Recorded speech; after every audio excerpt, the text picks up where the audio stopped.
Hi, this is David Ferrone from the Crypsis Group, and today I want to talk to you about how to encrypt your data. The first thing you're going to want to do is identify to you what data is sensitive. And that could be financial information, health information, secret sauce recipes. After you identify what data you want to protect, you're going to want to download and install a trusted personal encryption tool. If you don't have one already, some examples include Encrypt, PGP, and Encrypt. From there, you're going to create a virtual hard drive or folder that serves as a container to store encrypted data.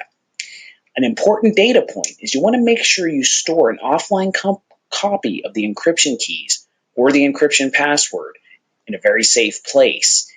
For example, if it is a password, you can store that in a fireproof safe.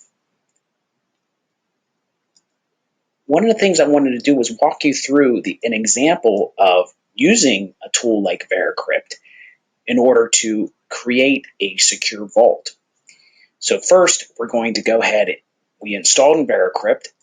The first screen is what you see here to create a volume.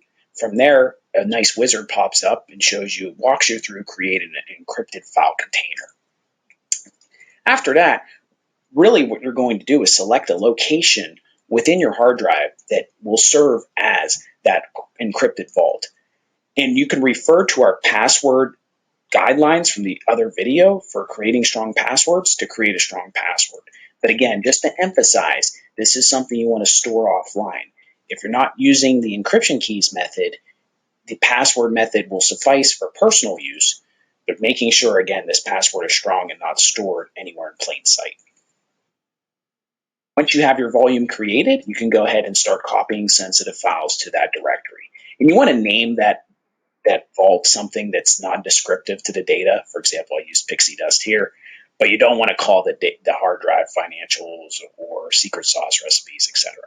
I hope you found this walkthrough helpful, and thank you for your time. Stay safe out there.